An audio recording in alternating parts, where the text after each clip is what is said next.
So thank you very much, everyone. And I'd like to thank everyone, and I'd like to, to talk about, that here, what we have a customer. We have a very old customer. I think George here is one of our first customer, Johnson & Johnson at the time. Right here, George. Jason Schwartz not here.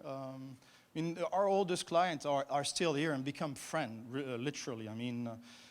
That's what it is. And we have an employee here, an employee that have been with us, Martin, my associate. He's employee number 1 and has become a shareholder. Here's Martin in the back. And, Martin has been 19 years, I guess, right, in the company. So, people that came, all friends, and all the employees after that usually have a tattoo, Objectif Lune. They usually stay until they retire. We have a retiree soon. He's somewhere here, Michel. Yeah, so he's our first retiree. So we're very, woohoo. I don't know, I'm not sure he has the same impression of that thing, but all of these people have become friends, right? They've become friends and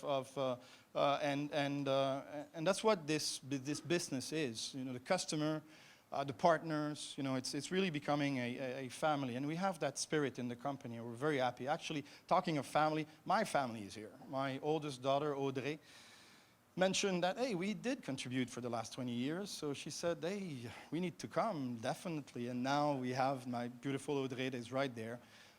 And Noemi, my wife, my mother-in-law, and my mother are all, and Dad is all in the room here somewhere.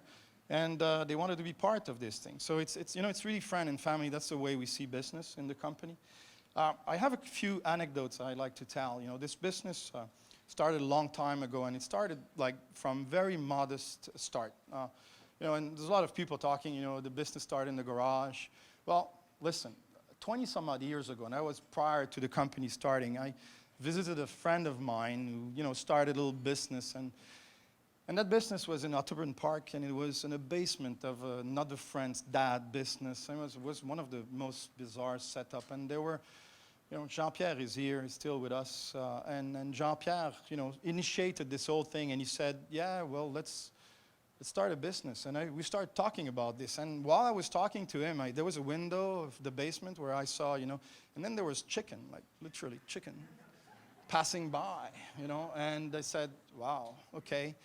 This very modest start, and we upgraded that because when I joined, Jean-Pierre had moved the office into a kind of a big office like this, and there were cubicles, and one was the toilet, and one was the kitchen, and actually Objectif Lune started the business on the roof of these things, and they were like a bridge, a bridge that I'm not sure that there were sides that we had to cross to go to from top of the kitchen to on top of the toilets. So that's the start of Objectif. It wasn't a garage, but it was roof of other things. So it was very modest start, and that's where I came after quitting my job at a printer vendor. I came to shake hands to 2 friends, say, hey, we're starting a business. That's the day we started the business of Objectif Lune, is by shaking the hand of Jean-Pierre and Etienne at the time to say, hey, we're going into business. And at the time, there were not iPhones or things like that. They were pager. And strangely enough, I received, vibrating on the pager, and I said, oh, I know what this is. My wife was pregnant at the time and got a call saying I lost my water. So we started the business 20 years ago on April 11, 1995. I do remember my daughter, who's the girl in red skirt here, you can't miss really. She's born at the same time of the business. That was 20 years ago. So, that was the start. And there's many more stories like that, but we started from very little